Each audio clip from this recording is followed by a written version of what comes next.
Hello, beautiful souls. Welcome back to my channel. Welcome if you're new. I'm Dr. Danny, physician astrologer. Today's video is part two of a two-part series around this solar eclipse that is coming on September 21st of 2025. In part one, we went through the eclipse. We talked about loosh harvesting. We talked about how you can recognize when your energy is being harvested through polarity. And we dove into a little bit of how we can manage that, but that's what today's presentation is going to focus on. We went through the astrology in part one, and then I took you by your soul star sign through individual readings for this eclipse. In part two, in today's video, we are going to talk about anchoring, how to stay unpolarized in the midst of a very polarized environment, and how to anchor yourself through the wave of this solar eclipse and the coming full moon for this lunation. Once we go through the astrology again, this time a little bit shorter than part one, I want to review it again in this video in order to frame it in what we're talking about today. After that, we're going to do a individualized reading by your rising sign, and I will show you how to find that with the actual stars in the sky. Okay. On this channel, we do constellational astrology. It's a blend of Western archetypes using the actual constellations in the sky.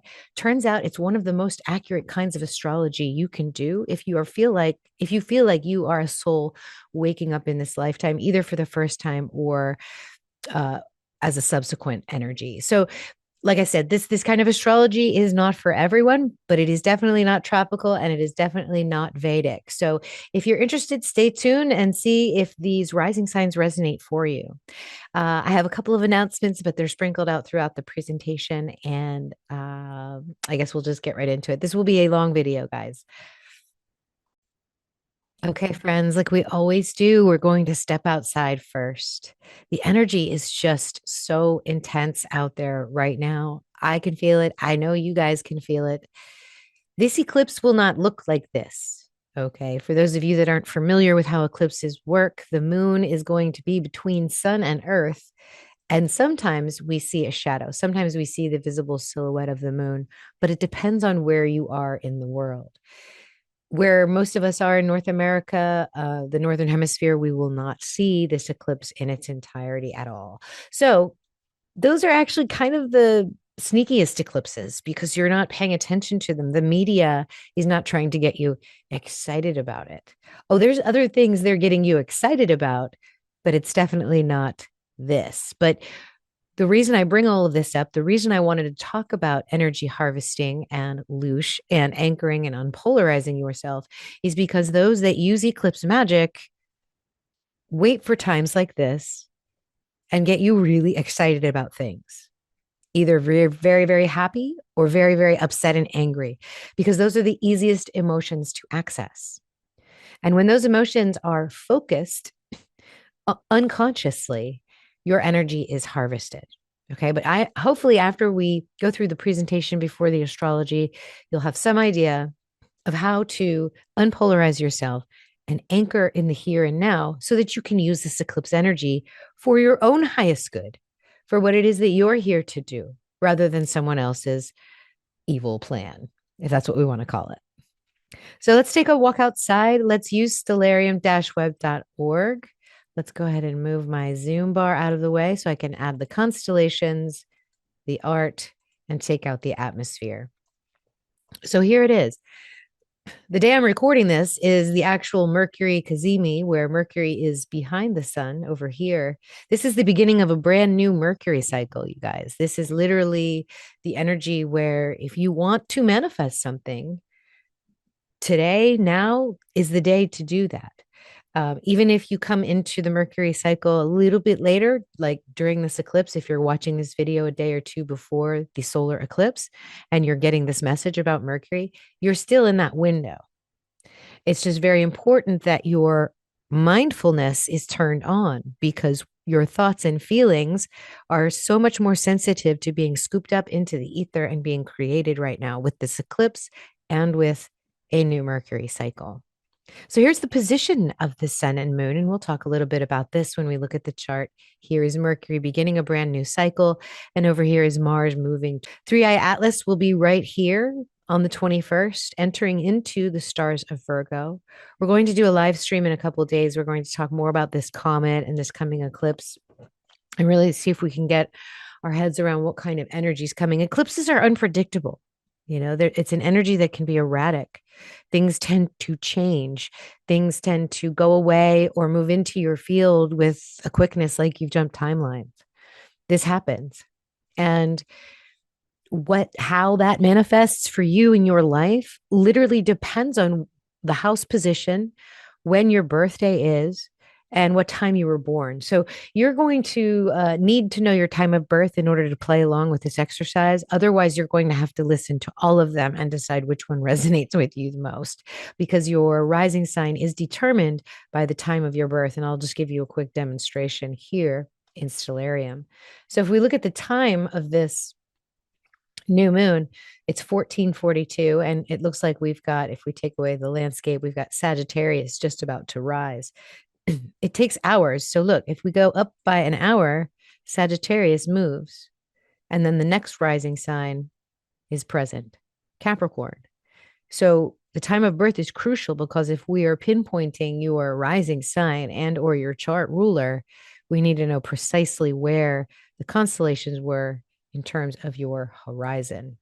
So if you don't know your birth time, I suggest listening to all of them. You don't have to listen to them all at once, but I suggest listening to all of them and see if this resonates for you. See if what is coming through and leaving your field during this eclipse energy is apparent to you. And you may get an intuitive sense of what your rising sign is, which will give you an idea of what time you were born. So reach out to me if that doesn't make sense, or if it kind of makes sense on a soul level, but you want to know more about it. I'm happy to help you figure that out. All right. So then we can, if we take away the landscape, we can see Venus in Leo, Jupiter in Gemini, Uranus in Taurus, and then we see Saturn and Neptune here in Pisces. Chiron is over here on this side of Pisces. So is Eris. We have Pluto right here between Sagittarius and Capricorn. So if I type Pluto here and we click on distant object asteroid, the crosshairs go right over to where Pluto is. So this is where Pluto is, not over here in Aquarius. This is why, to me, it's important, because this is the as above. And if we are talking about Hermetic principles, then we are the so below. In other words, everything that we are as a physical, spiritual soul being is projected onto this night sky. We're part of all of it. Every single one of these stars has been in contact with us at some point in the creation of the universe. And everything that is entangled through that beginning is connected. And what we have here are archetypes, vibrations, flavors of energy that are resonating with our own internal physical, spiritual, mental, and emotional archetypes. So when we're trying to say that this planet of destruction and transformation is here in Aquarius, we're doing it wrong right now, because everything that we have to destroy and rebuild here in Capricorn has to happen. And this is a hard pill to swallow. So if you're not there yet, that's okay. But I mean, this is where it is in the sky. And I think if you want to read tropical astrology, you're reading something different. You're not doing astrology. You're reading a calendar. You're reading a mathematical construct, which has its value. It has its purpose. It just depends on what your purpose is. And for me, I think astrology, the study of the stars, should be a study of the stars. So I will get off my soapbox there, and we will get into the presentation.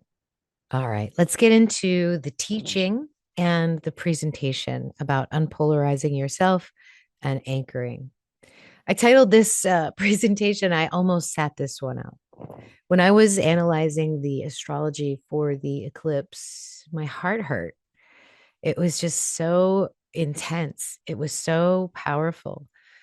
And when I realized some of the current events that are going on right now and how it's tying into our astrology, I just I get weary. I get tired, you guys, because I see it over and over and over again around these eclipse portals, especially the eclipses that are not a big deal, the ones that we don't see. It's almost as if these egregores that we talked about in the last presentation, link is in the description below. It's almost as if they wait for these astrological moments, when the borders are fuzzy and our energy is chaotic, and then something happens and then they use it as surgically as something to get a rise out of you, to get a reaction out of us, all of us. And it's frustrating because I'm not saying stick your head in the sand and don't feel or connect with what's happening, but I'm saying don't like get overwhelmed and angry and like mean to people about it, and don't like over grieve about it either. It's just so interesting. So I really literally said I don't even want to do a video. I don't want to get on social media. I just want to turn it all off. But over the years, I've developed a community, and I think that if I'm feeling this way, I know at least most of you are also feeling this way because you're not watching my videos because I don't resonate with you. We have some sort of entanglement or connection. We feel the same things.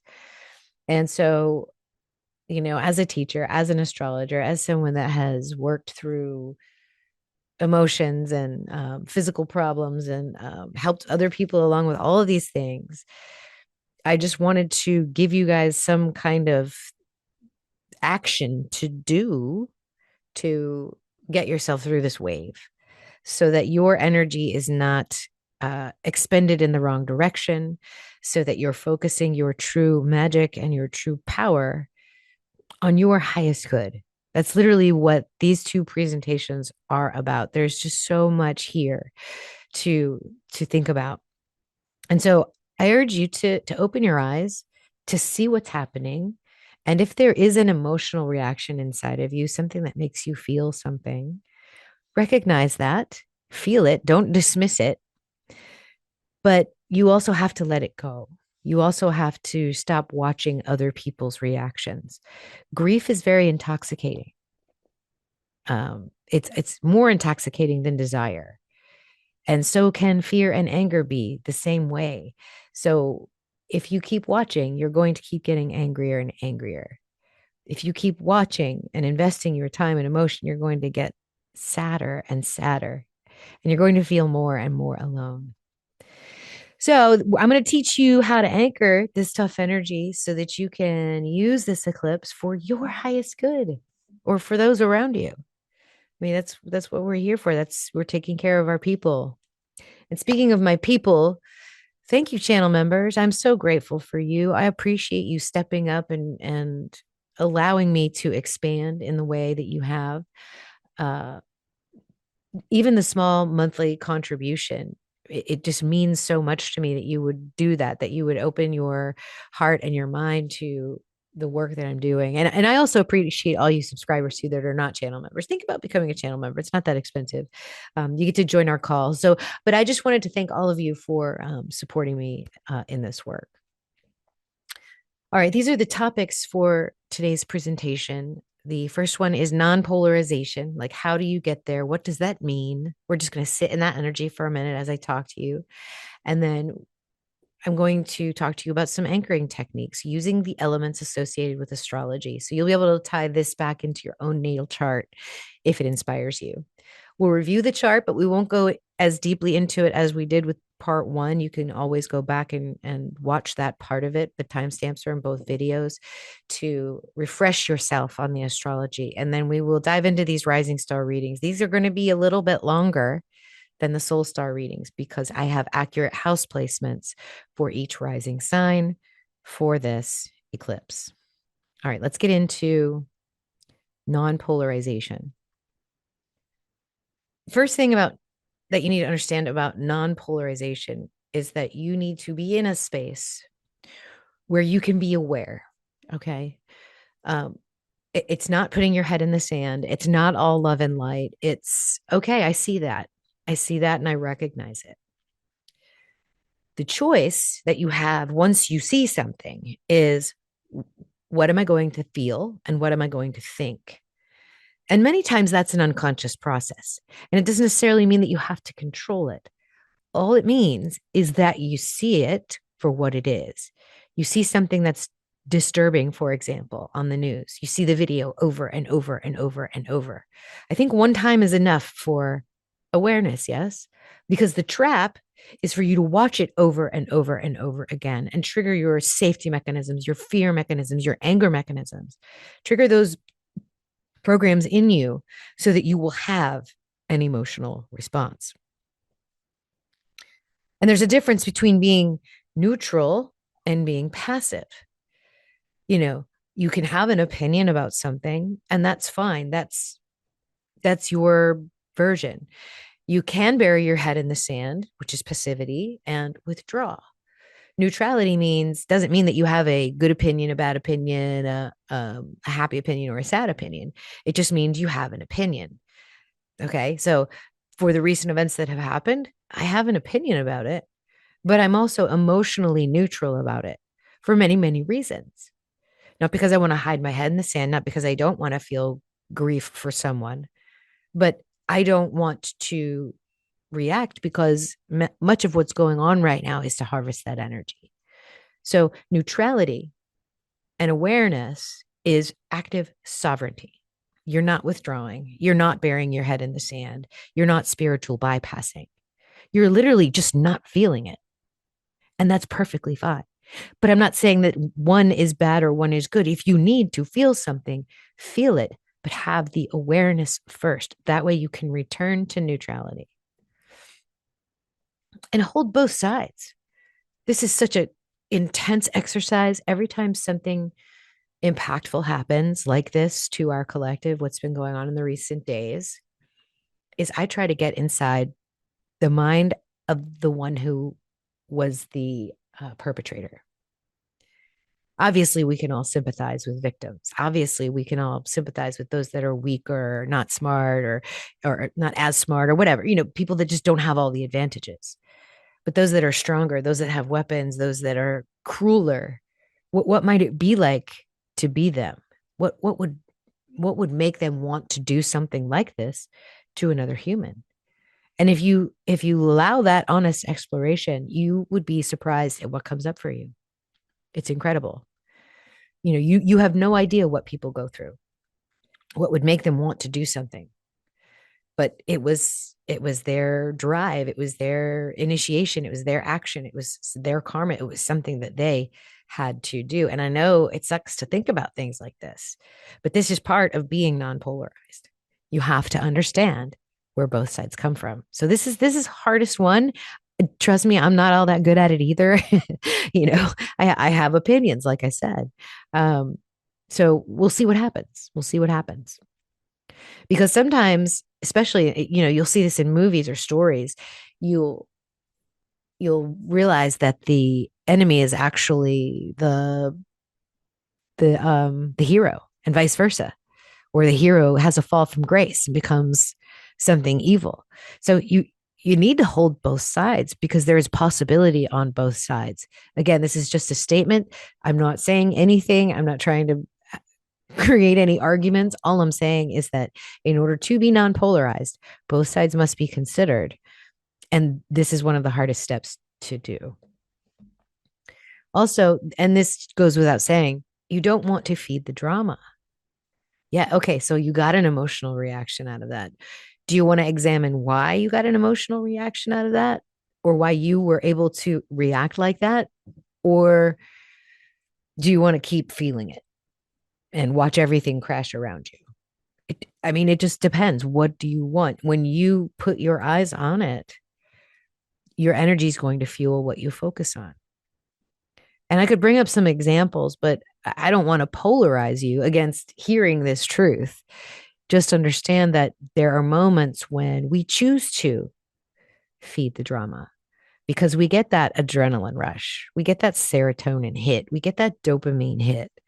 Like I said, grief is very arousing. It can make you angry, it can turn you on, it can make you depressed. It does things differently to you. So if you feed it, it's going to feed off of you. And then finally, once you have all this awareness, and this is pretty tough to swallow, this is a process, that's difficult to share. People don't want to hear, they want the easy way out. They want, let me just do this meditation and I'm all better. That's fine. You can do that. And it's a process. Like I said, I am not perfect, but this is the way we do it. We are aware of what's happening. We have an opinion, but we maintain neutral emotionality. We try to see things from both sides. And once we have the information and we've made our opinion on it, then we consider everything, and we don't react with drama. We don't feed the drama. We don't let it victimize us anymore. And we anchor in the self. Okay. So these things are all way more possible, these top 4 things, when you're anchoring in yourself. And so that is what the crux of this teaching is today. So we're going to look at ways we can anchor into our self, into our truth. So there is a middle way between the extremes of indulgence and self-denial, right? Putting your head in the sand and jumping feet first into the drama, free from sorrow and suffering. This is the way to peace and liberation in this very life. So do you know why those Buddhas always have that sort of Mona Lisa smile? I've never met an angry Buddha. They don't bury their head in the sand. They have so much wisdom and knowledge based on their experiences. And and when things come that are tough, you know, pain is inevitable, but suffering is choice. And that's what this is all about. So, do you want to keep suffering? You have a choice here. You can have at least an awareness of your reactions and question them. Ask yourself why you have them. Look at both sides, form your opinion, and then move on. Use your energy for something that builds things for you, that grows your life, that grows your relationships, that helps you in your creativity. That's what you're here to do. All right, let's get into this anchoring, this practical way of dealing with these loosh portals. um, we want to think about physical, mental, or emotional familiarity. Whenever there's a time of chaos, if you're not to the point where you're ready to do magic during chaos, you just need to hang on and keep what's comfortable for you. That's okay. This is how you do that. So your physical routines, I'm always telling you break pattern, but right now is a time where you do the things that you're very comfortable doing, that you know how to do. I wouldn't try any new exercise regimens or learn any new physical skills at the moment.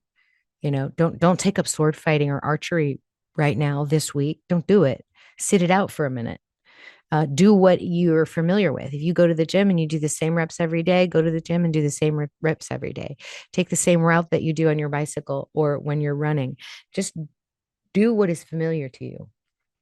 Mentally,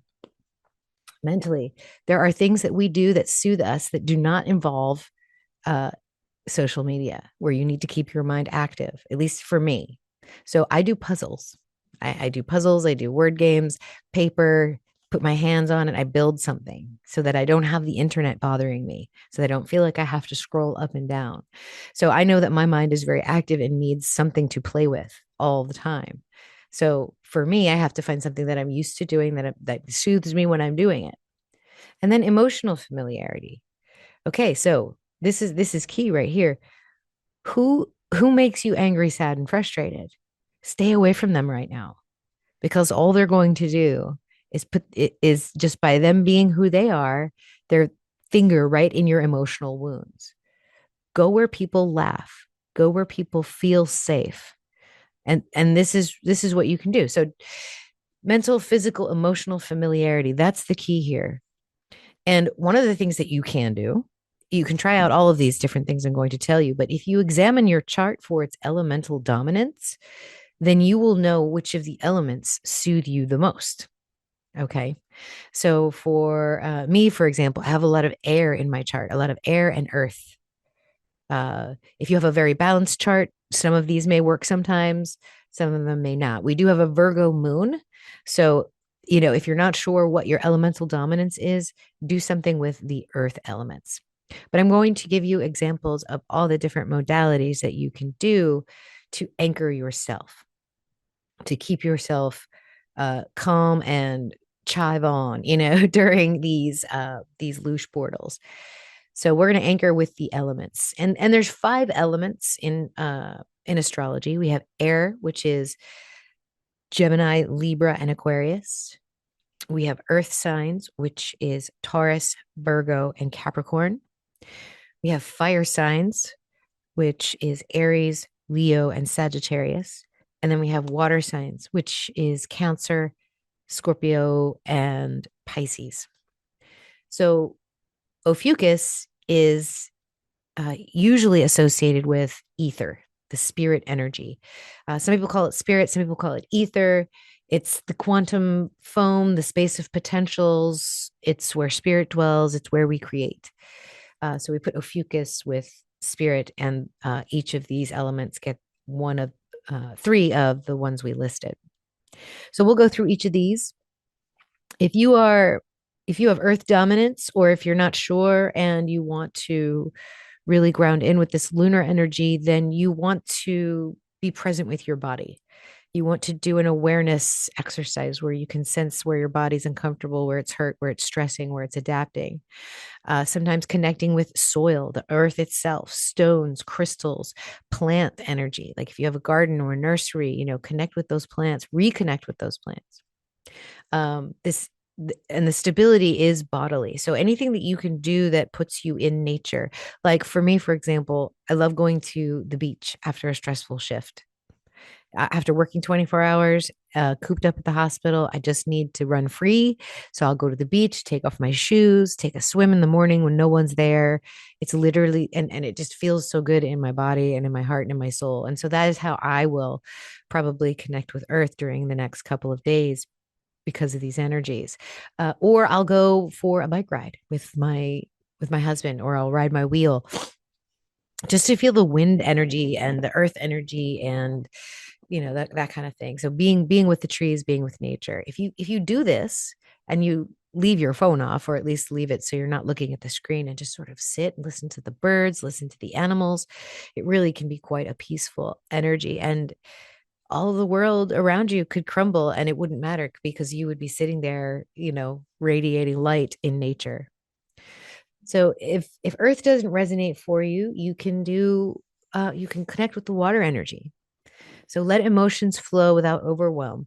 Just if you've ever heard of shower meditations, that's actually a thing, where you get in the shower and you let the water just sort of run down the back of your head and down your back, and you let that sort of zen you out. That can be really, really wonderful.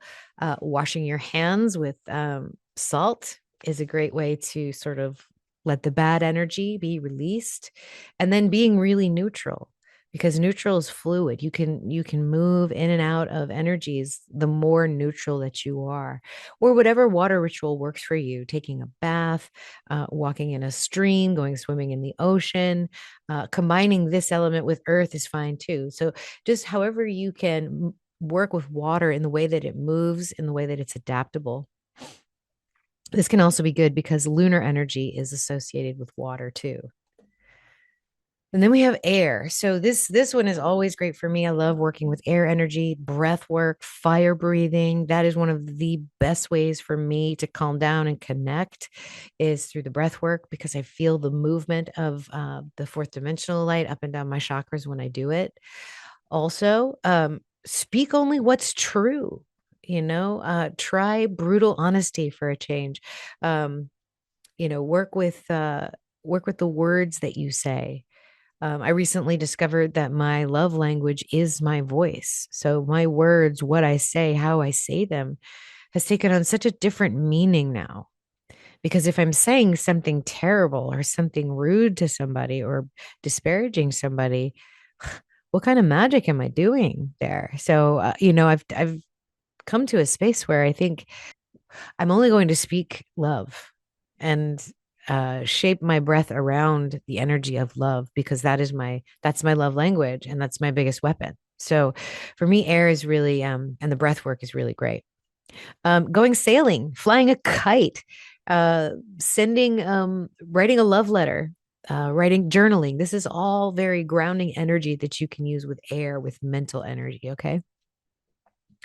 And then fire. So for those of you that are fire, I'm not really a fire bird, but I do like working with fire. Sit in front of a fire, a campfire, and watch the flames, watch the tongues of the flames, or go to a fireplace and watch the fire. Light a candle. Think of the inside of you as a fire. And how would you stoke that flame? How would you work with it? You could also be very careful burning things, but write things that you want to let go of and put them into a fire and just sort of let the fire consume it and purify it. So the energy of fire can be nice to work with. Just getting sun gazing, although you want to be very safe about that. Make sure you're protecting your eyes, but just being in the sun, laying out in the sun is fire. So if you're a sunbather or a sun gazer, watch a sunset, watch a sunrise. This is how you tap into fire energy. All right. So those are the elements. Spirit. So this is sort of the Ophiuchus element. This is the energy between things. If you combine all the spirit, let's say you light a candle by your bathtub and you do a little bit of breath work, maybe you have some crystals in the bathtub with you, then you just close your eyes and shut your mind off and be in neutrality, be the center of the storm. Imagine yourself as the eye of the hurricane, a calm, peaceful place where everything that you know and everything that is familiar is here at the center. Okay. So this is how you can quote unquote sit this one out. If you do not want your energy to be harvested, I recommend turning off that news feed and focusing in on the earth and the breath and your presence here. And hopefully this will help anchor you and help you find that space of neutrality and unpolarized energy. All right, we'll review the astrology real quick. I just want to show you on a chart where everything is so that when you look at, and we'll look at these charts again from the perspective of each rising sign. So you'll be seeing a lot of this chart. It's just going to turn as we go through the different rising signs. So here is sun and moon here in Virgo. So earth energy is really helpful here. If you want to tap into your creativity, you can use fire energy. Venus would work. If you want to tap into your Venus energy, lighting a fire, campfire, that might be a good place to find creative inspiration. And then, of course, if you want to work towards North Node energy, which is Aquarius, which is air, you need inspiration, you need ideas. So you need to start writing, you need to start thinking. So just sitting with your mind, maybe doing, if you need to be an active person, maybe kind of give your hands something to do while you think and ponder. This side of the chart and this side of the chart are all related to two kite formations, which create a Merkaba in the chart. So here we have Pluto, Uranus, and Sun and Moon with sort of this faded flow towards revolution and evolution and literally destroying that which no longer serves us. This can be a purging moon, a very, very purging moon. Things are going to come and go in and out of your field unexpectedly and powerfully. That's that first trine. Then we have a second grand trine kite with the nodes. So we have North Node and South Node here with this grand kite and this grand trine. This is Jupiter, Black Moon Lilith, and North Node. Some really uncomfortable and unbelievable truths are going to be surfacing here through this portal. People are going to do everything they can to try and suppress them, but all that's going to do is allow for expanded speculation and knowledge around it. So the more we try to hide things, the more it's going to come out into the open. But it's for our collective destiny, because part of this is the nodal energy. Where this whole alignment of the stars is here to teach us something. And we're on and I think it's rapid development, rapid evolution, rapid increases. But the hard part isn't this Merkaba, this star, these two kites. The hard part is this Chiron Mars being T-squared by Pluto. I have to change the color of my pen so you can see this. But this is creating this T-square with Pluto's creating this T-square with Mars and Chiron. This is not comfortable. This is powerful healing, powerful action. I mean, this has the potential to strip us down to our rawest, most vulnerable spot and transform us. But it's not going to be comfortable. Like I'm not even going to promise that. That's why I was like, I need to sit this one out. This one's tough. Stuff's coming to the surface. We're processing it. We're dealing with it. It's picking up faster than ever. So yeah. So where do you want to be? Do you want to be grounded in your body, or do you want to be flipping through social media, grieving and getting angry? I know what I want to do. And then, of course, Jupiter and Chiron are squared. So this expands this healing, expands the greatness, expands the wounding also. So what comes up is not going to feel good for Chiron. Pluto is going to transform it, and Mars is going to surgically cut it away. And then, of course, we have Venus squaring onto Uranus. This isn't so bad, but this could be fun. This is kind of telling us that, yeah, while this is uncomfortable, this chaos is so powerful. You can use it for your creation. You can use it for inspiration. You can use it for power. So, how do you want to use your superpower? How do you want to use your energy?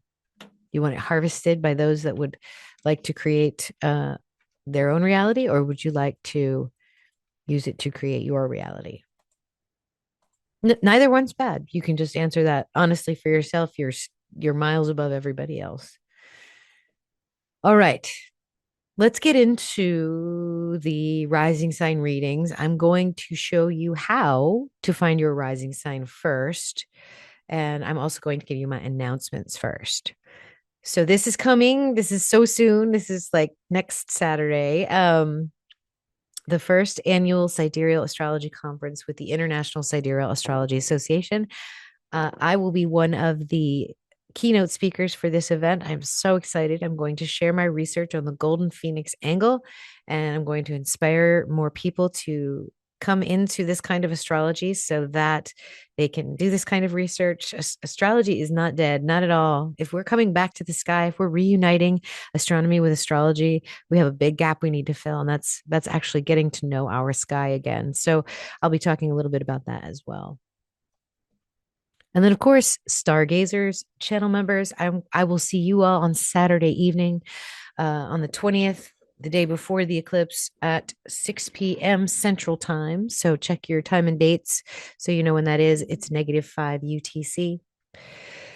Check the post tabs in the members section of the community, and you will get the link to that call. So I hope to see you all there. We can look at your personal charts. If there's any concepts or thoughts you need clarity on, I can help you with that. Or if you guys just want to chat, I will be there for you because you support me. So I want to support you.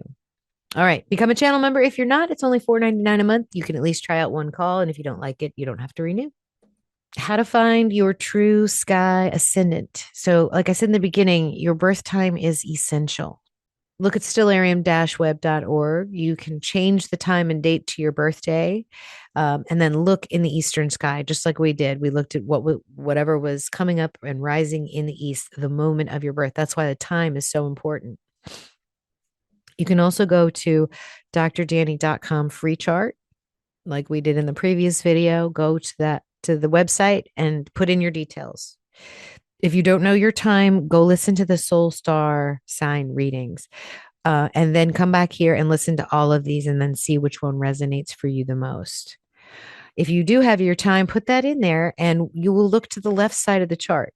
The very left side of the chart will have ASC on it, and that means that's your ascendant.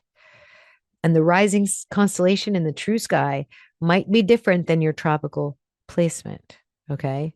And whichever planet rules that constellation is your chart ruler. Okay. And for those of you that don't know your birth time, if there's a particular planet that you really resonate with, it will either be on your ascendant or will be the ruler of your ascendant energy. Okay. So that might help you guys figure that out too.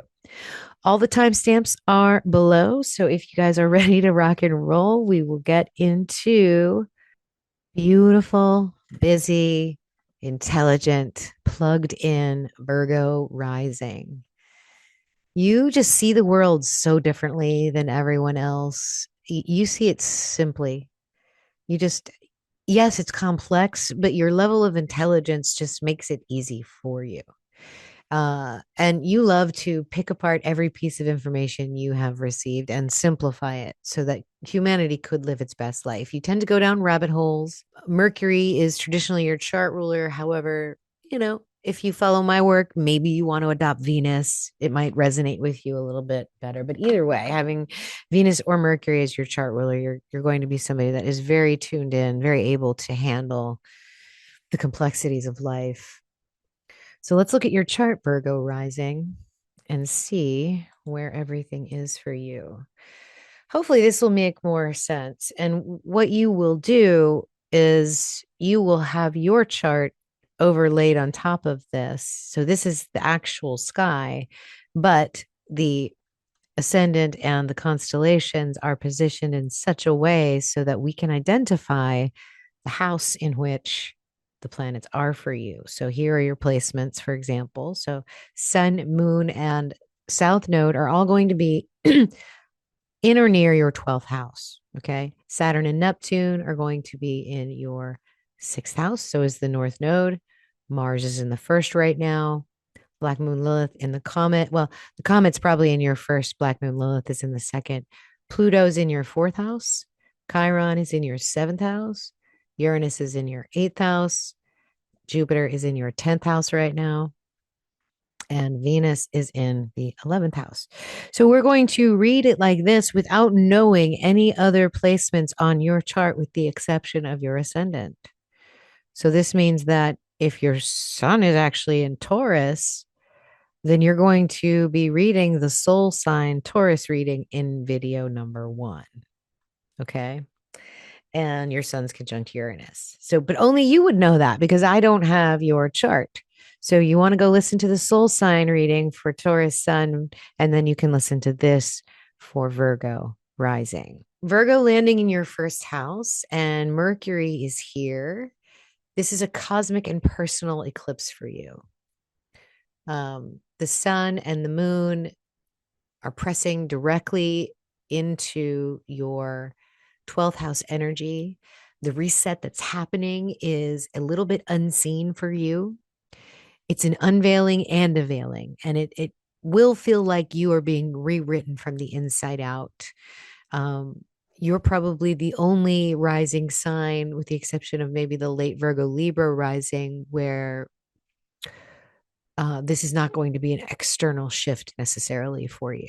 It's a rewiring of your nervous system. So the next new moon that happens will be in your first house, and it will be a energy where the next lunation presses on your identity, your physical body, those sorts of things. But right now, this is all internal. This is like the system reset before the update for you guys.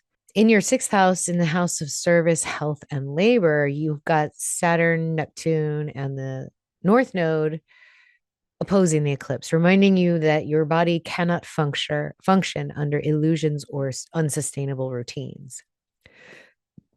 Chiron retrograde sits in your 7th house, echoing the same story through your partnerships, the wounds of service, sacrifice, and projection.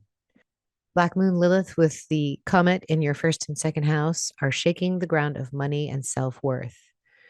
Uranus retrograde in Taurus is in your 8th house, jolting intimacy, sexuality, and shared resources, while Pluto in Capricorn sits in your 4th house.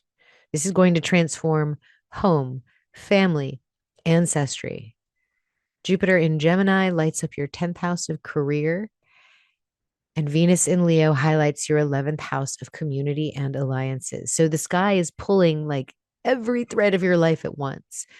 And what you might feel is overwhelming. You might feel like your head's buzzing, you're disoriented. You might feel like you're not even in this world sometimes. At the same time, opportunities for spiritual expansion are present. Jupiter in the 10th can bring visibility or vocational breakthroughs. Venus in the 11th can attract new allies. And Pluto in the 4th can excavate ancestral burdens. You may feel like you're standing in the eye of a storm, watching illusions fall away across every area of life. So for you to stay unpolarized and anchored, you must root into the simplicity of your authentic self. This is not going to be a busy time for you.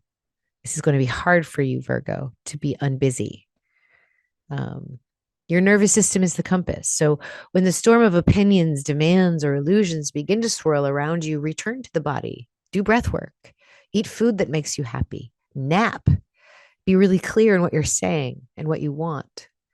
Don't become somebody who's giving and then wants to control everything. You want to be as neutral as possible through this eclipse. And you'll anchor by claiming what is truly yours, that second house, eighth house axis, not what others project or demand. This eclipse is chiseling away false selves so that your real essence can rise. Holding steady in that essence is how you refuse the pull of loosh and standing sovereign in the portal of this eclipse. Okay, lovely Libra rising. The comet is moving from your sign into the sign of Virgo. Venus is your chart ruler, or Mercury, either one for me. Both work very well with Libra energy. There's something very special about you that people notice almost immediately. You're friendly, you're fair, you have the ability to like be free and let other people be free as partners and friends. And everything that you do it for other people. You reflect to others their best self. However, not everyone is actually ready to see their best selves, Libra. So for you, let's look at your chart. The eclipse is happening in your 11th house. This is your chart, and these are the placements for those of you with Libra rising or the later energies of Virgo. Sun, Moon, and Mercury are going to be in your 11th house, opening up the themes of the collective, share friends, groups of people, inspiration, invention. Mars is in your 12th house. Black Moon, Lilith, and the comet are right on your ascending. Venus is in your 10th house. Jupiter's in your 9th house. Uranus is in your 7th house. Chiron is in your 6th house. Saturn, Neptune, and the North Node are in your 5th house. And Pluto is in the 3rd. So, with Sun, Moon, and South Node and Mercury in your 11th house, the collective and the community are very important for your story. This eclipse walks a thin line between the visible and the invisible, between group dynamics and private revelations. With Mars in the 12th, you might feel restless in solitude or like your actions are being misinterpreted.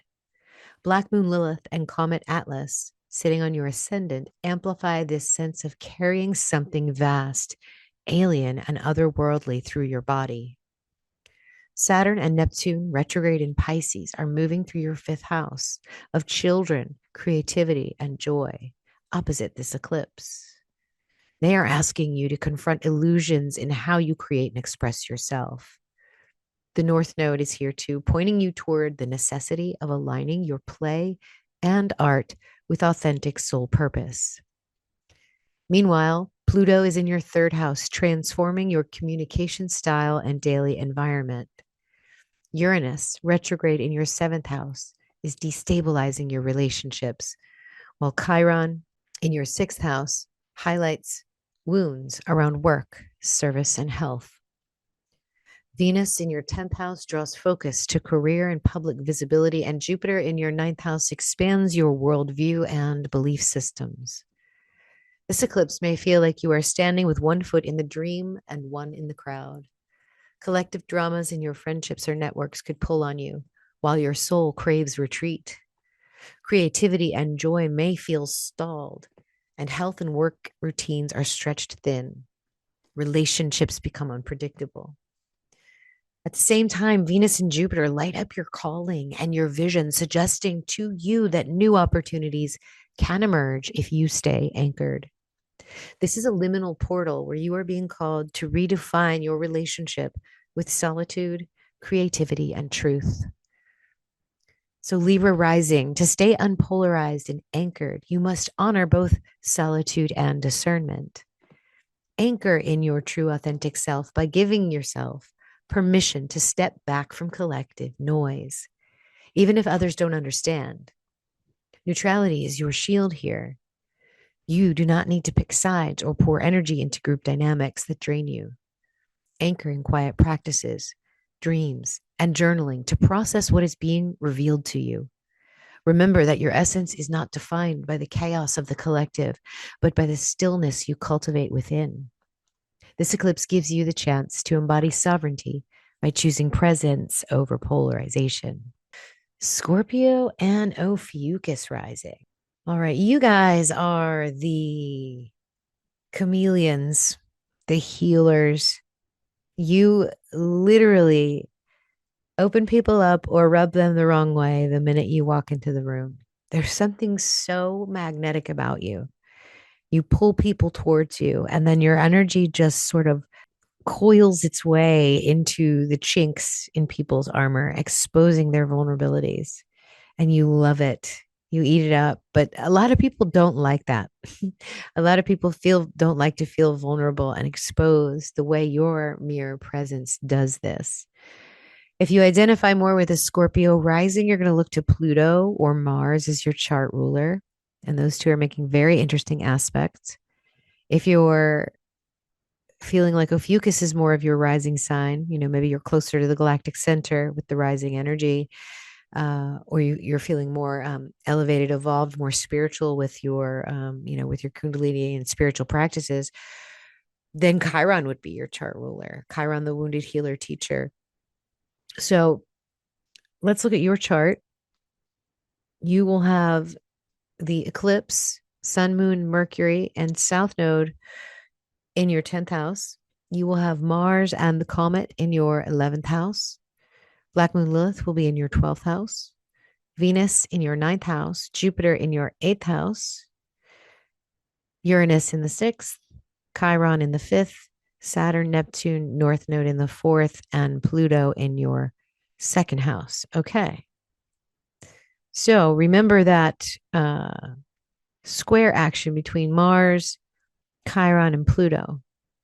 All three characters are at play here with your ascendant.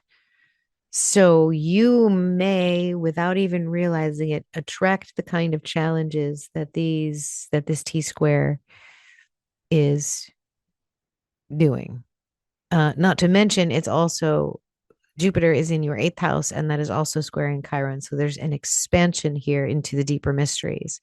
So it's almost as if people are going to come crashing into your space with these dramas. You're the perfect person to handle it. But again, even you can practice neutrality. The spotlight is directly on your role in the world. You might feel pressure to prove yourself, or sudden clarity about whether your work truly reflects who you are will come into your field. Mars and Comet 3i Atlas in your 11th house highlights how your friendships and networks feed into this shift, while Black Moon Lilith in your 12th pulls you into the unconscious, reminding you that your public calling cannot be divorced from your inner truth. Saturn and Neptune retrograde are traveling your 4th house, directly opposite the eclipse. These planets bring questions about home, family, and belonging. Illusions about what is stable at the root level may dissolve, revealing deeper truths. At the same time, Pluto in your 2nd house is forcing transformation around resources and self-worth, while Uranus retrograde in your 6th destabilizes health and daily routines.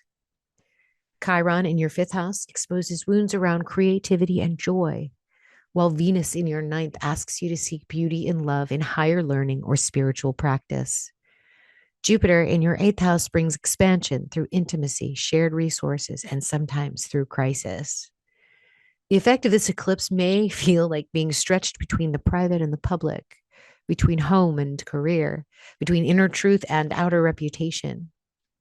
You may experience sudden changes in professional direction, revelations about authority figures, or the collapse of roles that no longer align with your authentic calling.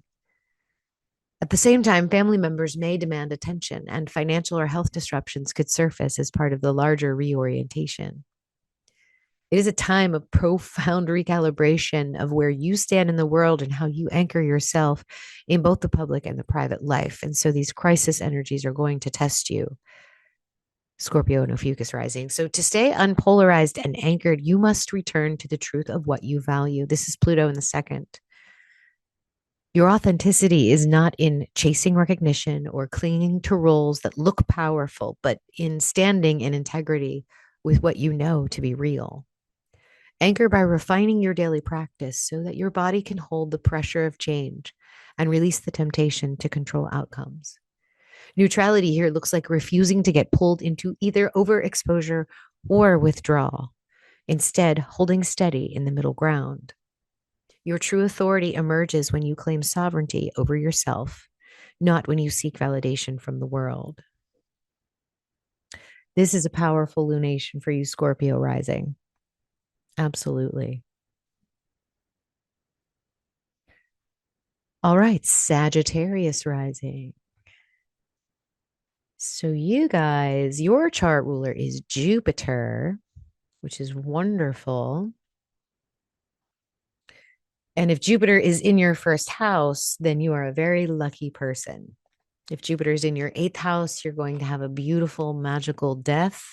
It will be a pleasant death. People see you as charming, intelligent, and funny.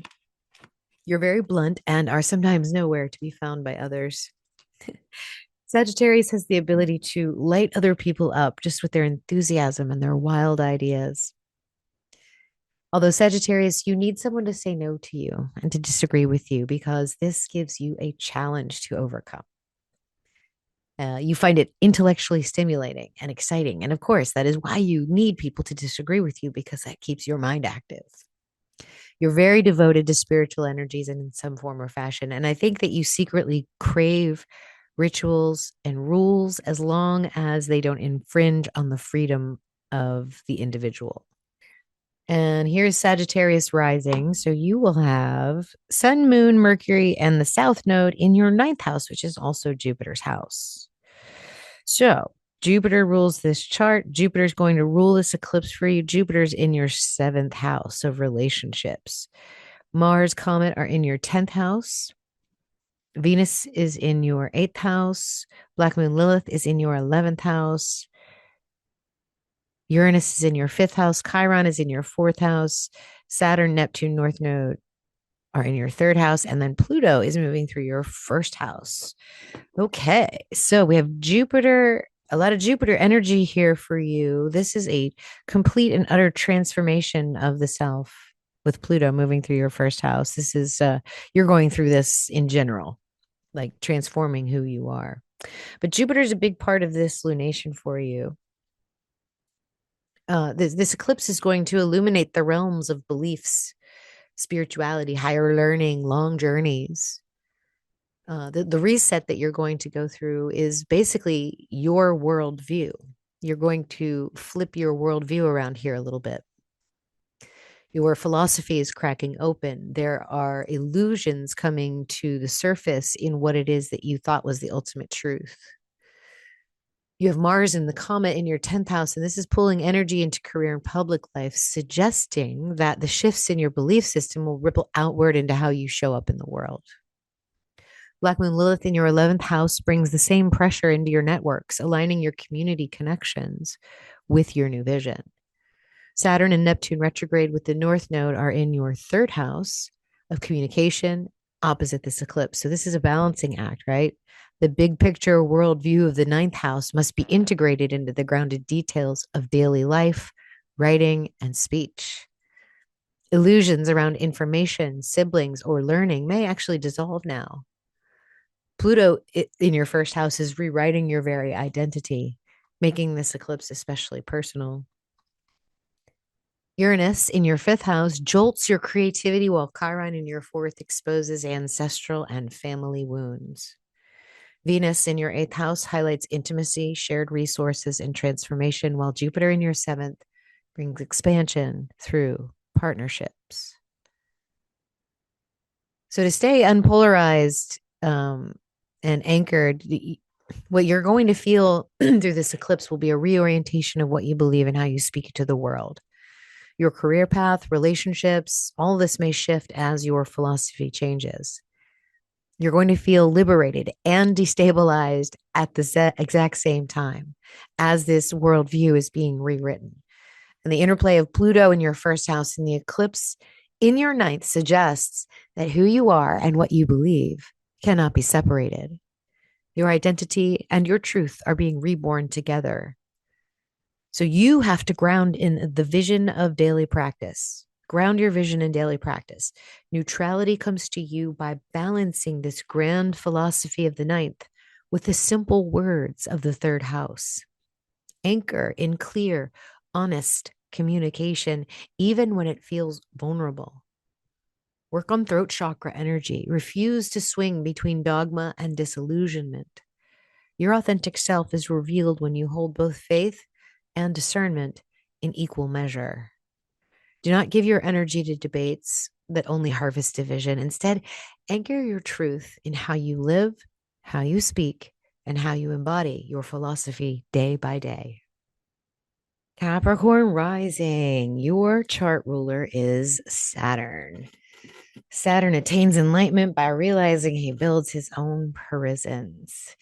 And Capricorn is the energy of the goatfish. This is an energy where once you have a purpose, a place to go, a thing to do, you transform yourself from a slippery little fish into a strong mountain climbing goat to reach the pinnacle, because that's where divinity lies for you. People are going to see you as a leader. You're very serious. You don't come off as a silly, bubbly energy with Capricorn Rising. You're somebody that gets things done. I mean, whenever Capricorn Rising walks into the room, like, that person is somebody we can trust for sure. You guys work very hard for everything that you have, and you're very reserved about letting people help you. You'd rather do it yourself. So let's look at your chart. Okay, so you will have the sun, moon, and Mercury in your eighth house. Mars and the comet will be in your ninth house. Black moon Lilith will be in your 10th house. Venus is in your seventh house. Jupiter is in your sixth house. Uranus is in your fourth house. Chiron is in your third house. Saturn, Neptune, and the North Node are in your second house. And Pluto is in your 12th house. Here's your ascendant. So the eclipse is going to be centered around eighth house themes. You're going to have themes of intimacy, shared resources, and transformation. You're being asked to confront what is hidden beneath the surface. Money, sexuality, inheritance, energetic entanglements, they're all going to come into sharp focus during this eclipse season. Mars and Comet 3i Atlas in your ninth house push you to expand your worldview, sometimes through crisis, while Black Moon Lilith in your 10th house suggests your public role or career is part of this initiation as well. A secret side of you is going to come to the forefront here. Pluto in your 12th house underscores that this is not just financial or relational, but a deeply spiritual energy touching the unconscious layers of your being. Across the chart, in your second house, Saturn, Neptune, and the North Node ask you to balance what you share with others against what you hold as your own. Illusions about security or self-worth may dissolve, revealing where you've overextended yourself. Uranus, retrograde in your fourth house, shakes up the home and family foundation, while Chiron in your third surfaces wounds in communication or sibling dynamics. Venus in your seventh house shines light on partnerships, and Jupiter in your sixth expands your work and service, but may also amplify health concerns if balance is not maintained. Capricorn Rising, you might feel pulled in many directions at once. The call to transform, intimacy and finances, the destabilization of home, the expansion of work and service. Relationships might become the mirror where all of these themes converge, showing you both your desires and your vulnerabilities. This eclipse is a profound initiation into trust, asking you to release old entanglements that no longer serve you. With Pluto in the 12th, much of this work is happening in the hidden spaces, through your dreams, through solitude, and the subconscious. So for you to stay unpolarized and anchored, you must root yourself in the truth of your own value. Neutrality comes from recognizing that your worth does not depend on what you share or what others give you.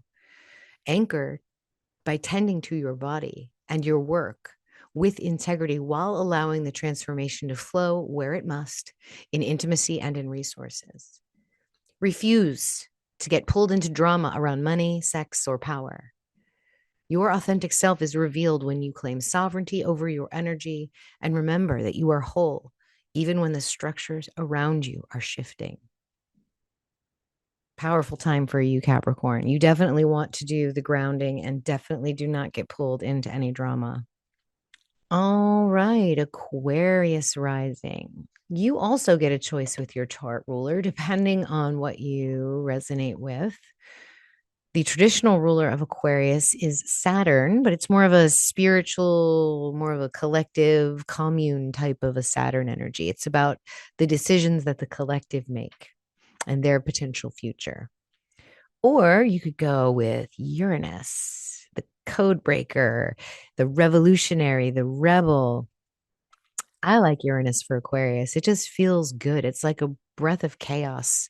It's like jumping off the mountain and trusting that it's all going to be fine and letting, that air go, like learning how to fly by literally going for it. So I love that Uranus and Aquarius are energies that are together. So it's up to you whether you want to claim Saturn or Uranus. They work together in a chart very nicely because when you have your Saturn figured out, when you're the expert at something, then you can really let your Uranus go. You can explore, you can try new things, you can break things because you know what can be broken and what can't be broken. The Uranus energy without the Saturn energy is just chaos and it's not helpful. So other people will benefit from the breaking and the things falling apart than you will if you're an expert in something. So let's look at your chart because you guys are very, let's see, some people see you guys as weird, but unique and kind of like one of a kind. You have a way of seeing things that are way ahead of your time. And you actually feel sorry for people that don't understand what you're talking about. Uranus rising has this intellectual and dry, sarcastic humor that just flies over the heads of most humans.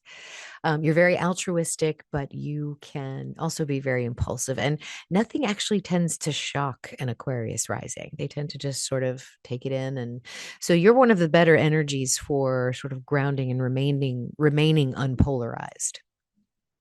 Let's look at your chart here. So, Sun, Moon, Mercury in the South Node will be in your seventh house. Mars and the Comet will be in your eighth house. Black Moon Lilith will be in your ninth house. Venus will be in your sixth house. Jupiter in the fifth. Uranus in the third. Chiron in the second. And Saturn, Neptune, North Node in the first. Pluto will be in your 11th house. Okay, so Uranus is in your third house. This is an interesting time for you because you're getting all kinds of crazy downloads. You're researching all sorts of strange information and you're trying to figure out how to like ground that into the real world. Uranus rising, Aquarius rising, Uranus chart ruler.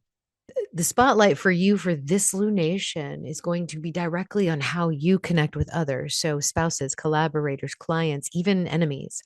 The eclipse clears illusions and resets contracts, whether they're romantic or professional. So, stuff's going to come in, stuff's going to come out for you. You have to be ready and be nimble with that.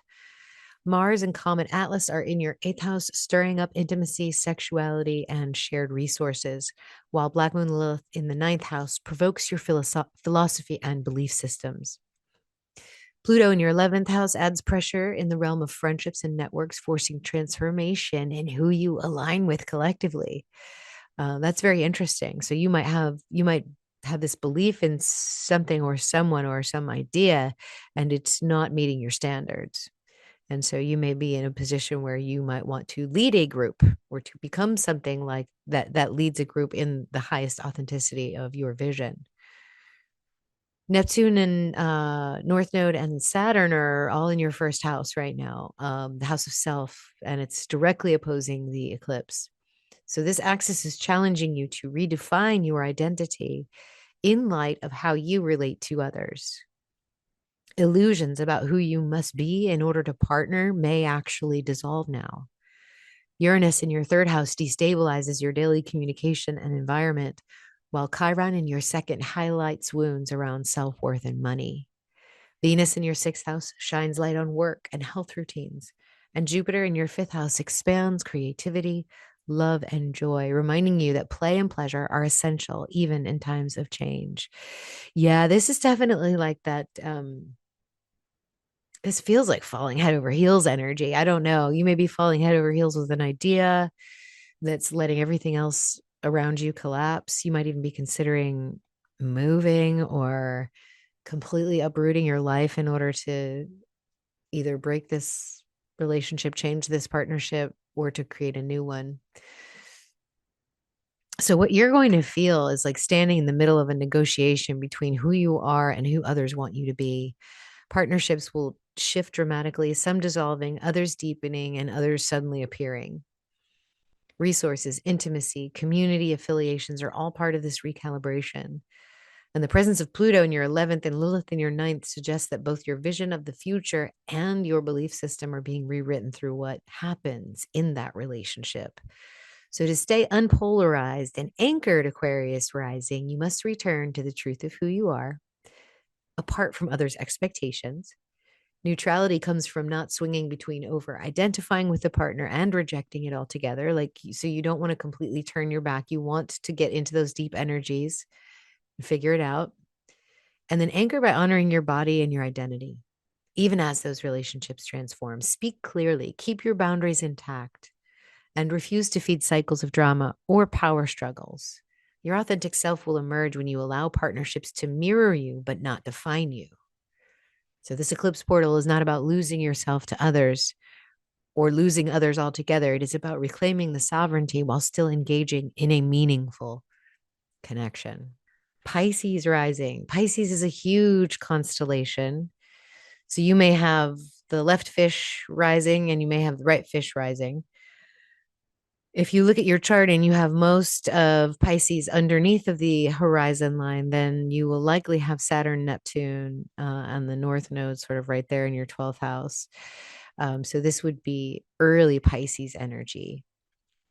You guys may also want to listen to the Aries rising if you are a later Pisces fish. So if you are over here with Chiron, if it's mostly Pisces in your 12th house and just a little bit in your first house, and it's mostly Aries in your first house, then you may want to read the Aries rising. It may also resonate for you. But anyway, let's talk about Pisces rising, because you guys are the sensitive types. You all are the mystics of the zodiac, deep shamanic wisdom. You've gone through so many ego deaths and you have traveled from the depths of subconsciousness and consciousness like a pro. People see you as wise and connected. The Akashic record is your dream book. And your dreams, my goodness, they've always been so powerful and realistic. And Pisces risings tend to have very good control in their dream state. You ask yourself the question a lot, am I dreaming in your awakened state? And I think if you could have it your way, you guys would bring everyone to your dreams so that you would never have to leave. You all need a lot of alone time as well so that you can process all that deep subconscious energy. Let's look at your chart. If you pull your chart and you find that this AC is maybe down here, then you will probably find the next reading, even though you're Pisces rising, more appropriate in terms of house energy. But if you're right here, at least between the middle of Pisces and the end of Aquarius, this is what we're talking about. And you guys will have Sun, Moon, Mercury, South Node in your sixth house, Mars and the Comet in your seventh house, Black Moon Lilith in your eighth house, Venus in your fifth, Jupiter in your fourth, Uranus in your second, Chiron in your first, Saturn, Neptune, and North Node are in your 12th. Pluto is in your 10th house. With this eclipse happening in your sixth house, this energy over here, the spotlight is on your daily rhythms, your body, the way that you give your energy to others. Old routines in your life might collapse, revealing what no longer sustains you. Mars and Comet 3i Atlas enter your seventh house, stirring the waters of partnership, while Black Moon Lilith in your eighth house pushes intimacy and shared resources into the story. Pluto in your 10th house reminds you that your career and public role are under deep transformation, even as these practical matters demand attention. Saturn and Neptune are retrograde, joining the North Node in the 12th house for you. This is directly opposite the eclipse. This is the axis of service and surrender, asking you to balance daily labor with spiritual retreat. There's illusions for you about sacrifice, service, or martyrdom that need to be dissolved. Uranus retrograde in your second house shakes up finances and values, while Chiron in your first exposes personal wounds that demand healing. Venus and Jupiter in the fourth and the fifth house shine light on growth into home, family, joy, expansion. This eclipse might feel like the body is carrying the weight of the sky.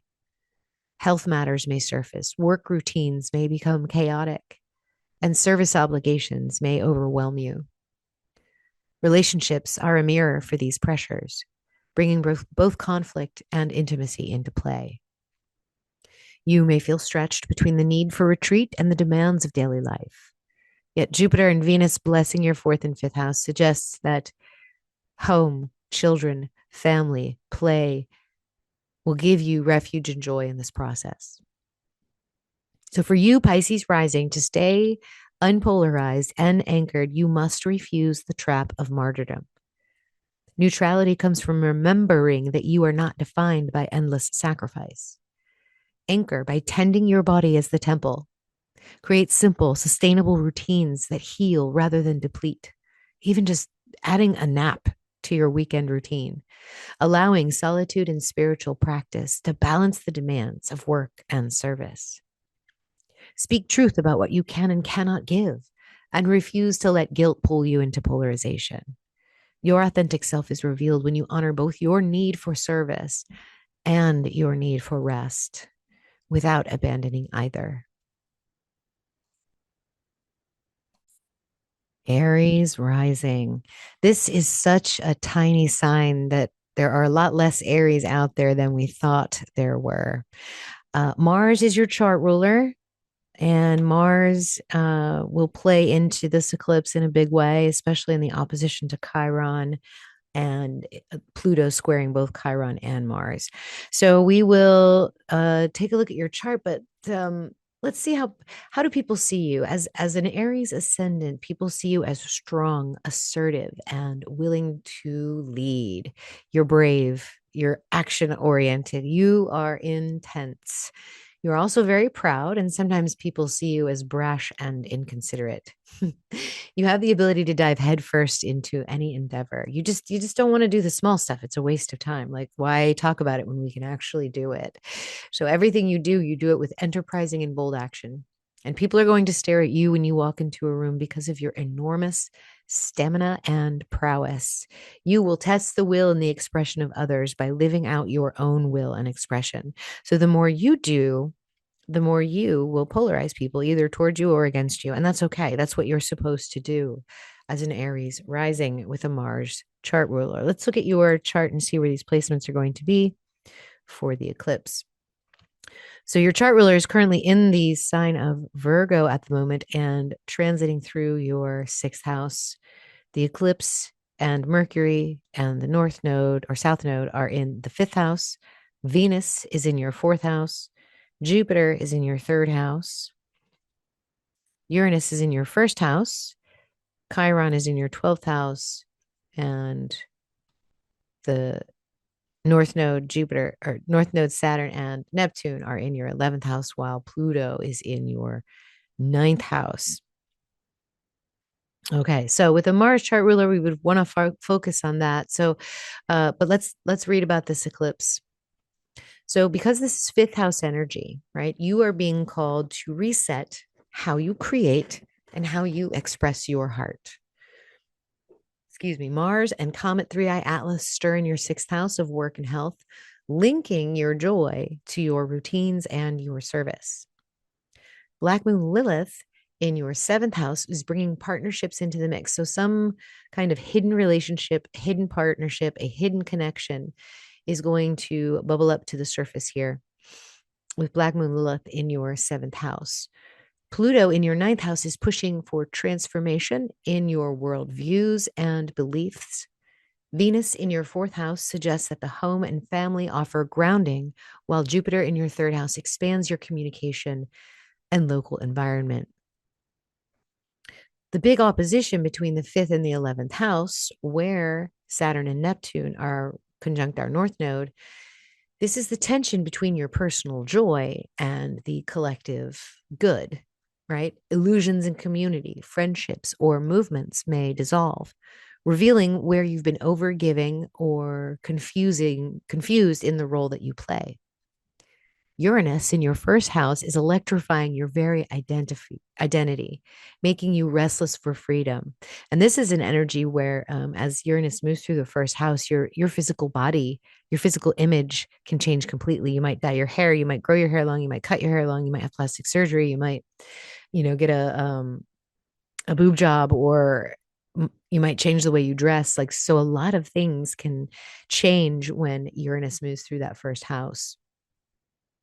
Now, Chiron in your 12th house surfaces unconscious wounds and patterns that are ready for release.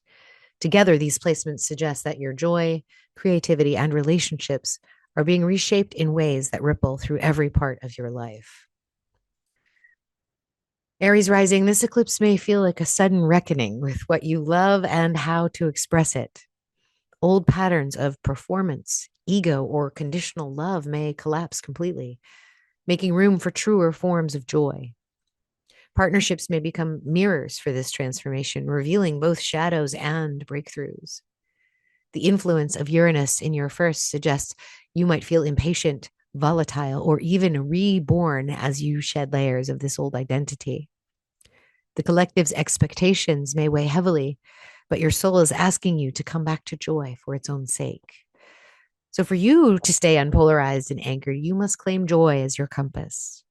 Neutrality for you means refusing to be swept up in the drama of who approves or disapproves of how you love or create. Anchor yourself in simple, authentic pleasures that remind you of who you are: art, music, play, movement, laughter. And resist swinging between overperforming for recognition and withdrawing into silence. Your authentic self is found in joy that is free, unmeasured, and sovereign. And this eclipse is asking you to remember that your creativity is not for harvesting, but for living and for staying in that truth.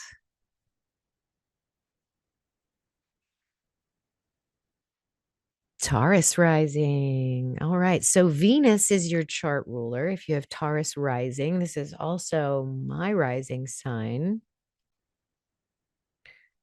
Taurus rising is the energy of a different sense of timing. It's people see us as collected and calm and sensual. We strive to understand why people act the way they do. We create balance and harmony when we walk into a space. Everything we do it with charm and finesse. And Taurus rising, people stare at you when you walk into a room because of a shy, sensual beauty that they just see under the surface. We are great listeners and we are extremely loyal. And our sense of timing is the here and the now, which is why sometimes people think we're stubborn. We're just sort of waiting. We're waiting to see how it all falls out. So let's look at our chart. So we're going to have the sun, moon, Mercury, and the south node all here in our fourth house. We're going to have the Mars and comet in the fifth house, black moon Lilith in the sixth house, Pluto in the eighth house, the north node Saturn and Neptune are in the 10th house, Chiron in the 11th, Uranus in the 12th, and Jupiter in our second house. So themes around deep foundations. There's going to be a reset here in where we settle ourselves, right? Old family patterns, inherited stories, or even the physical home may feel unsettled. Mars and Comet 3i Atlas in the fifth house link this eclipse to our joy, creativity, children, reminding us that the roots we heal will shape the fruits we bear. Black Moon Lilith in the sixth house asks us to confront where our service and health routines may carry hidden shadows. Saturn and Neptune retrograde with the North Node in the 10th house stand in opposition to this eclipse. The axis is clear, private home and ancestry versus public career and reputation. Illusions about success or authority may dissolve, revealing where we have built on shaky ground. Pluto in the eighth house intensifies the pressure around intimacy and shared resources, while Uranus in the 12th electrifies our unconscious and dream life. Chiron in the 11th highlights wounds in community and collective belonging, while Venus in the 3rd and Jupiter in the 2nd brings sweetness into our voice, our learning, and our values. Taurus rising, we may feel pulled between the safety of home and the demands of the world. Ancestral stories may surface through dreams, family interactions, or sudden revelations, and the unconscious may feel alive with symbols. Relationships and finances may feel strained by Pluto's pull in the 8th, yet Venus and Jupiter remind us that connection through words and the cultivation of self-worth can be stabilizing. This eclipse is asking us to redefine the very ground beneath our feet so that our public roles are aligned with a deeper truth. So for us to stay unpolarized and anchored, we must root into what is real. Neutrality comes when we refuse to let the drama of career, authority, or ancestral expectation pull us into the extremes. We will anchor by tending to our home as a sacred space, speaking our truth with gentleness, and remembering that our worth is not up for negotiation. When the world feels chaotic, we can return to the breath, the body, and the earth itself. Our authentic self is revealed not in chasing authority, but embodying stability. By anchoring our roots, we stand sovereign, no matter how loudly the outside world clamors.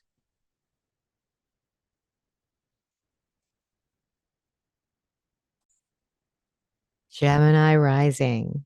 Your chart ruler is Mercury. You are some of the most smartest, most intelligent, most sarcastic, funniest people I know.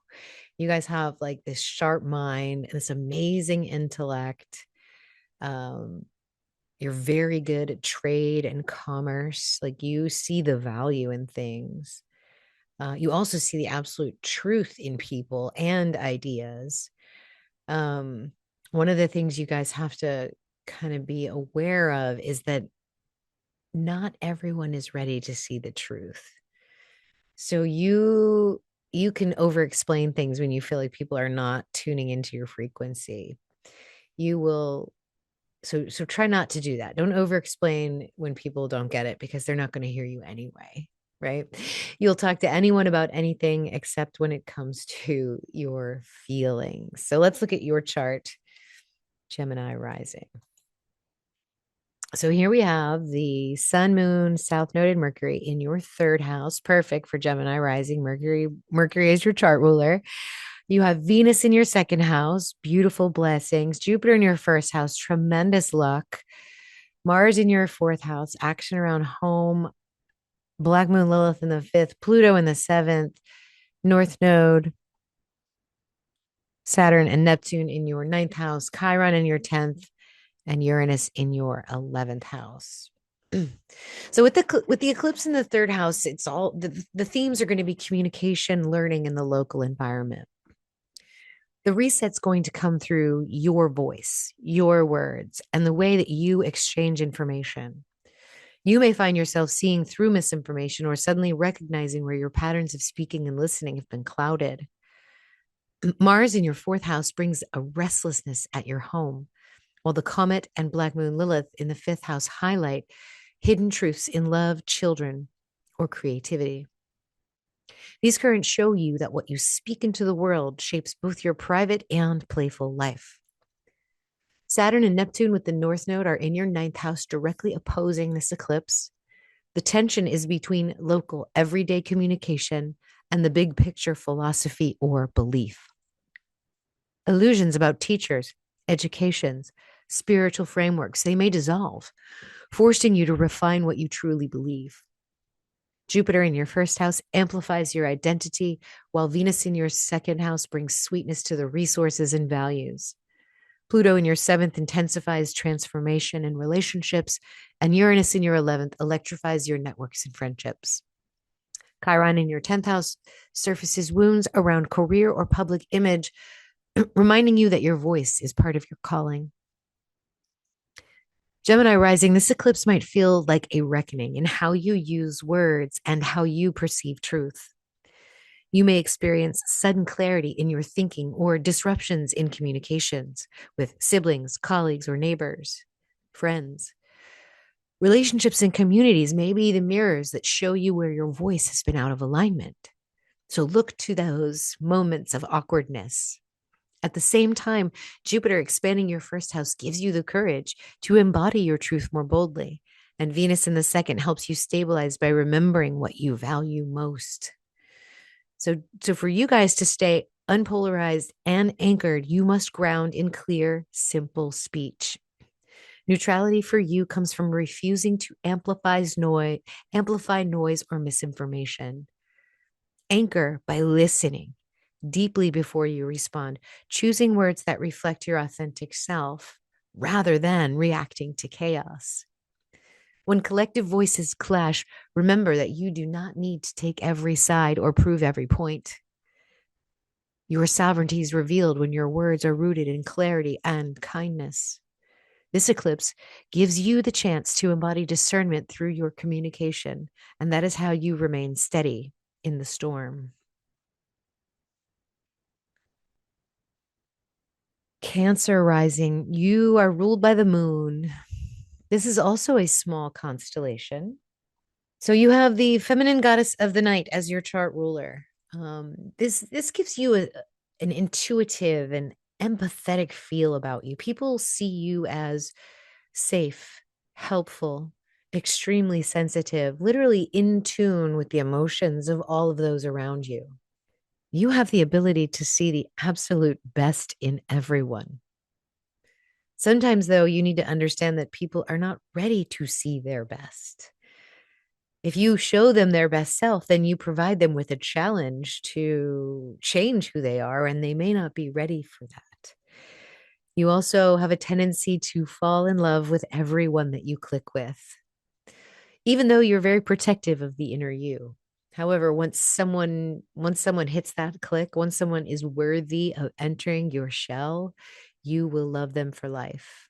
So Cancer Rising just loves to love and loves to care for and tend to another. Let's look at your chart. So you're going to have this eclipse in Cancer Rising in your second house. Venus is in your first house. Mars is in your third. Black Moon Lilith is hanging out in your fourth house. Pluto is in your sixth house. Saturn and Neptune and the North Node are in your eighth house. Chiron is in the ninth. Uranus is in your 10th. And Jupiter is in your 12th house. So this is second house for you. And the themes around money, resources, and self-worth is what this eclipse is going to change or alter. You're being asked to reset how you define value. So old attachments to possessions, things in your house, finances, external validation from others, it may all just dissolve, leaving room for a truer alignment with your authentic worth. Mars and the comet in your third house stir your voice and daily communications, while Black Moon Lilith in your fourth house pulls family and ancestral patterns into the story. Venus in your first house blesses you with magnetism and presence, reminding you that your value begins with who you are and not what you have. The opposition from Saturn and Neptune to the eclipse, this is in your eighth house, so it highlights the axis of what you share with others and what is yours. There's illusions here about dependency or entanglement that may actually dissolve now as well. And Pluto in your sixth house transforms your work and service. Uranus in your 10th house is going to give your career path a jolt. And Chiron in your ninth exposes wounds around belief systems and higher learning. Jupiter in your 12th house expands your unconscious world, offering you guidance through dreams, solitude, and spiritual practice. Cancer Rising, this eclipse energy may feel disabling for you if finances or security are already in the shifty state for you. You might experience sudden changes in money, resources, a self-esteem that challenges you to let go of old scripts about what makes you worthy. Family or ancestral stories may surface through Black Moon Lilith, showing you where patterns of scarcity or overgiving were inherited. Yet Venus in your first brings support and attraction, while Jupiter in the 12th reminds you that guidance and expansion are available through retreat and inner listening. To stay unpolarized and anchored, you must root your worth in your authentic self, not in possessions and not in others' approval. Neutrality here means refusing to swing between clinging tightly to security and rejecting it altogether. You want to anchor by honoring your body and your presence, remembering that abundance begins with alignment, not accumulation. Speak truth about what you value and allow illusions of dependency to fall away. Your authentic self shines when you can claim sovereignty over your worth. That is how you remain steady during this eclipse portal.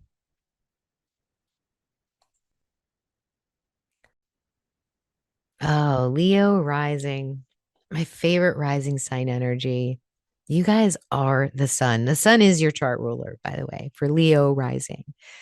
It's just a warm, inviting, beautiful, heart centered energy.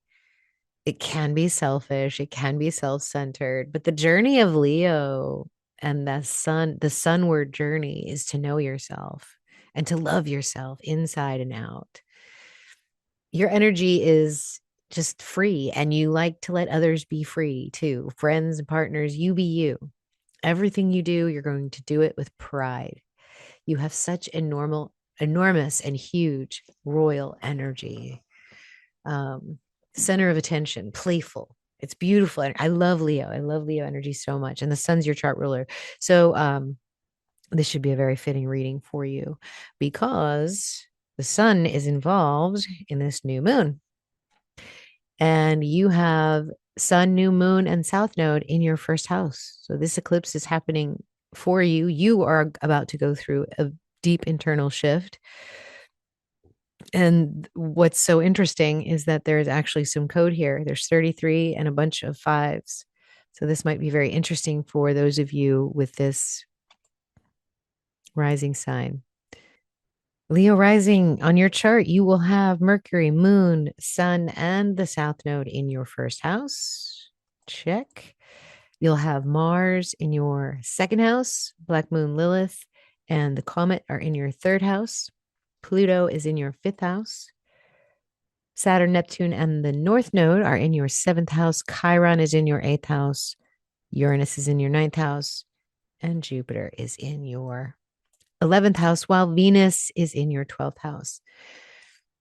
So because this eclipse is a first house energy, there's going to be a profound reset to your identity, to your body, to your personal path. You're going to feel exposed and invisible at the same time. Like the lights have gone out and then have come back on, but nothing looks the same.